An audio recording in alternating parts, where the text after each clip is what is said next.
Welcome to Accelerated Velocity, the podcast that helps you move faster, smarter, and more strategically in the rapidly evolving world of AI. We'll break down the latest AI news and innovations and explore how they impact your marketing, sales, and business growth. We'll dive into practical use cases, unpack new tools, and cut through the noise so you and your team can adapt with confidence.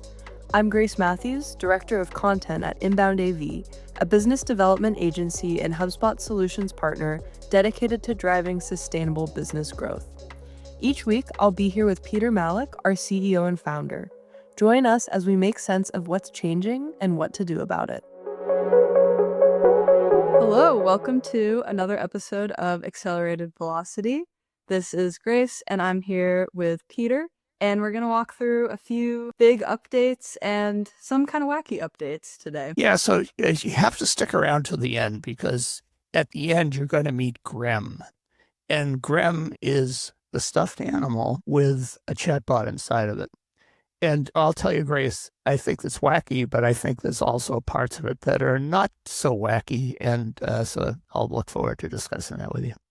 Yeah, I can't wait to get into that. And before we do, let's jump into a couple of maybe not as fun, but very important AI-related updates that everybody should consider. So I want to start with looking at a new Google search statistic that everybody should know.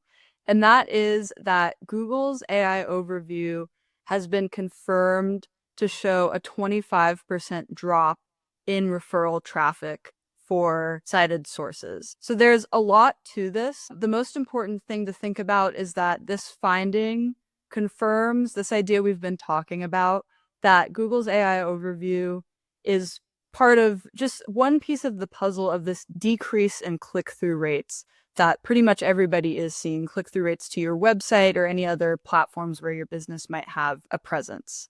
And so what is the answer to this, or what does this mean for everybody? Because that sounds pretty scary, right? A 25% drop in referral traffic. So, the first thing I thought about, Grace, is I was surprised, quite frankly, how low that is, because I've seen stats that are a lot more striking than that. And especially, I think, in regards to news sites and, just off the cliff statistics about click-throughs. And that's really what that overview is meant to do. It's meant to be a zero-click way of providing the searcher information. And by zero-click, which we've discussed before, it's like you don't have to make a click. You don't have to make a click to the person who actually wrote the content that they're displaying to you. You don't have to make a click. And so I think that circles back to another sort of recurring theme here, and that is that SEO is kind of dead, to be honest. And AEO, the answer engine optimization, is really taking over, and you only have a very limited amount of slots in order for somebody to have a way to click through to your site. I mean, typically in Google, traditionally they'd have like 10 listings on the first page of Google search. And that sort of took up 84% of the clicks out of a Google search. So essentially, at that time, there were 10 possibilities for you to get real traffic from a search. Well, with AI and AI search results, that number can be like 2 or 3 or 4 articles that are referenced with a link to them. And so it makes potentially being able to have search work for you much, much, much more difficult. So it's something that all businesses, especially like e-commerce businesses and virtually any sort of service, really need to pay attention to. And also, I feel, get involved in while there's still some land to be claimed, so to speak, because that's going to continue to change as bigger companies become more savvy on how to make AEO work for them. It's going to be very, very difficult for smaller companies like this one to compete. Yeah, I think that's really important. And another thing to consider with that is that the concept of content authority, which is very traditional SEO kind of terminology, is different with AEO. And as you say, the sources that the AI overview is selecting is changing on sometimes a weekly basis, right? But there are some trends that we see. For example, once a company starts ranking as a source or getting referenced in an AI overview, even when the chosen sources change, that name, that brand name, tends to continue to appear in subsequent AI overviews. So there's some degree of that content authority that's still important. And so I think getting in early is a super big deal. Yeah.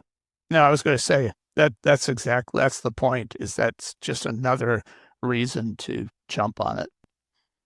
Yeah, and another thing that I would stress is this idea of targeting the platforms in addition to just your website that you know your audience is looking for content on. For example, if you're B2B, LinkedIn has millions of daily users. So with the advent of AEO and this idea of search everywhere optimization, if you write a high performing LinkedIn article, it's not just showing up on Google when people search for it, but people are actively searching for that information within the LinkedIn ecosystem itself. And the same goes for any other content ecosystem. So just thinking about where you want to be placing that high quality content. Before we move on to our last couple of updates, I also wanted to mention one other side of this, the developments in the Department of Justice's antitrust laws against Google.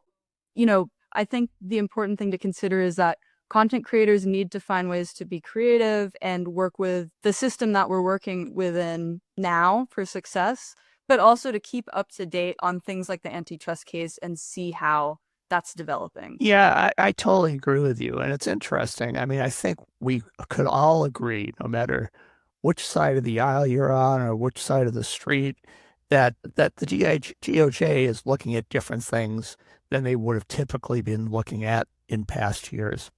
And so I'm really interested to see how that plays out in regards to this antitrust suit. I mean, personally, I think I've thought for a long, long time, and I'm, I'm certainly not alone in this, that Google has outsized influence, and Google makes decisions about what we can and can't do.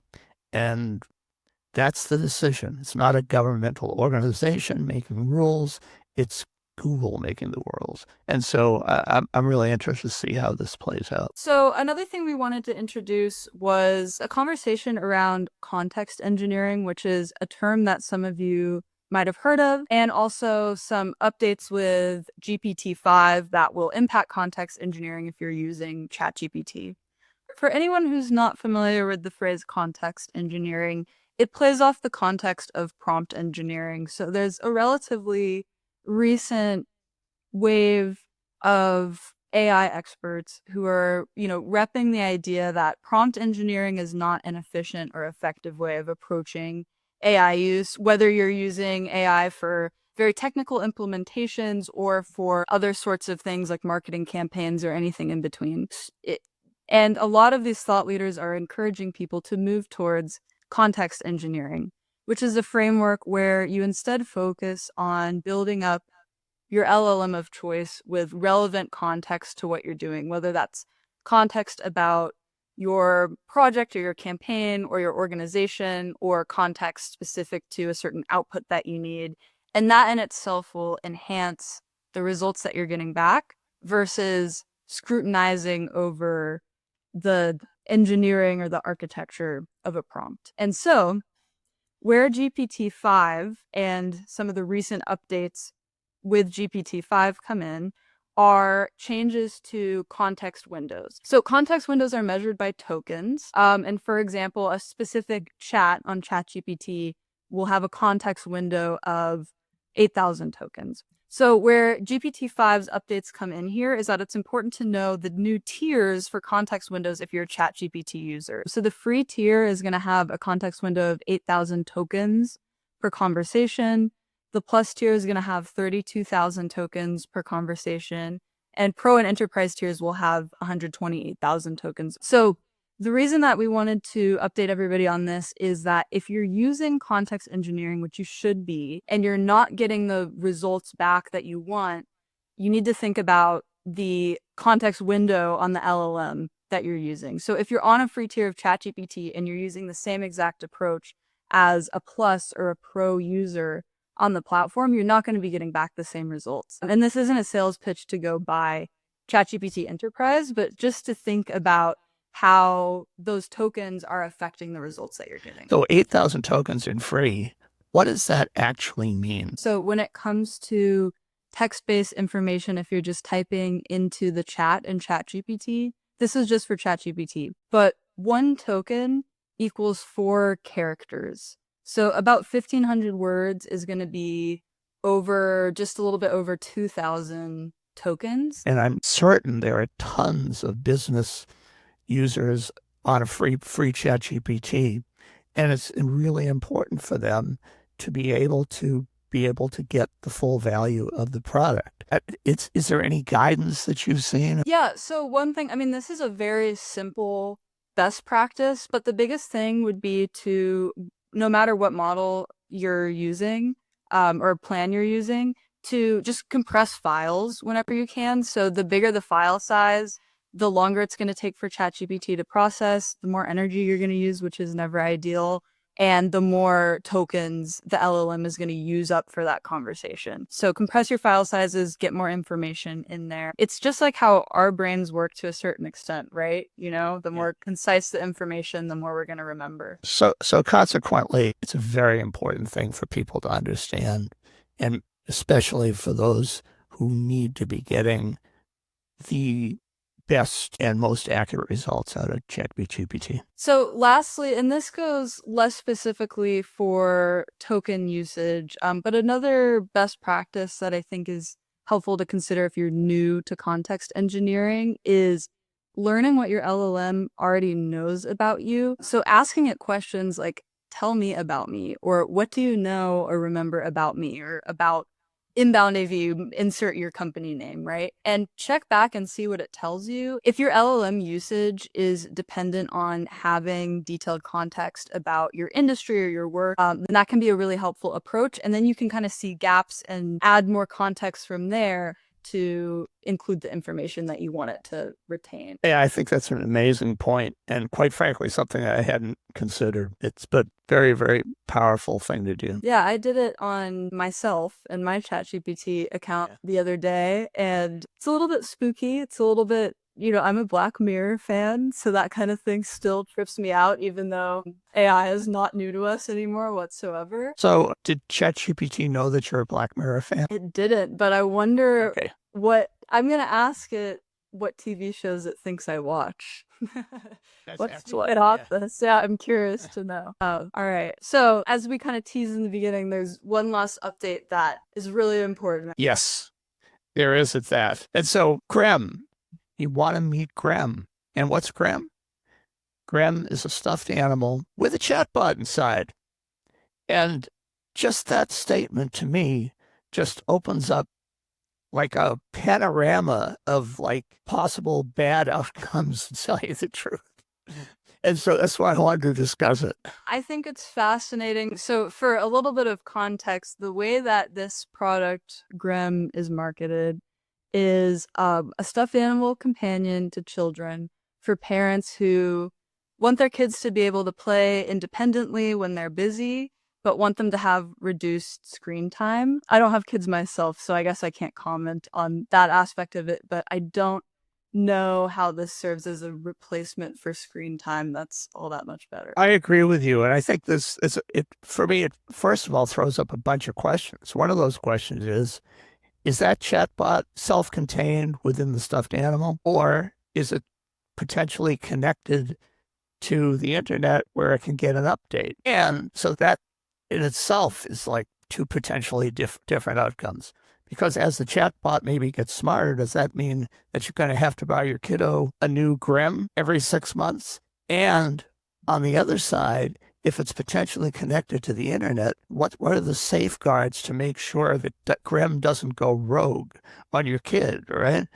And so I think there's a lot to unpack and a lot of, this positive stuff. But to me, it's just, looking back on the iPhone and kids with tablets, we had no idea how impactful those technologies are going to be on our own selves, but I think much more importantly, on our kids. And I've always, when I'm out to dinner with my wife and, sit close to a family who basically stuffs a tablet in front of their 3-year-old kid, and I often think that's to just shut them up. I mean, it's like, there's not a good outcome from that. You watch your kid interacting with everybody. I think that the negative repercussions for that, and I haven't read any studies, but I think the potential negative repercussions are wide-ranging and also can be very, very impactful. So now, here's another potential device that could literally consume a kid, or maybe even be difficult for them to understand the difference between talking to Grem and actually conversing with your parents or a friend or another human being. It's a great thing to get you to listen to the end to talk about this, but at the same time, this is one that I'd have a lot of concern about. Yeah, and I think you bring up a good point about how this could impact kids because they're so impressionable, because we're already seeing full-blown professional adults developing attachments to certain chatbots. I mean, people were really mad about GPT-5 because it's not as conversational as previous models of ChatGPT, because everybody gets super attached to the way that these programs speak to us. So there are some real impacts. And we forgot the most important part of the story, Peter, which is the spokeswoman for the product, which I think is an important detail. Yeah, so, one of the products is called Grem, one of the stuffed animals. One's called Grok, and the person who's the spokesperson is Grimes. And coincidence? I don't think so. But just very, very interesting. And also somebody who's naming their kids with mathematical equations might not be the best person to promote this product for your kids. Her selling point is, I'm really busy, so I think it's a great product to give your kid. There it is. What more do we need to know? Well, now that we've talked your ear off about something that you probably weren't expecting on the episode today, I think we'll leave it at that. Sounds good. Yeah, so, as always, hit a subscribe button, give us a good review if you think you can. And we look forward to seeing you again. Alrighty, bye. Thanks for listening to Accelerated Velocity. A link to our website, newsletter, and all that other good stuff can be found down in the show notes. If you like what you heard, we'd appreciate a 5-star review, and make sure to subscribe for weekly episodes on the latest in AI for business.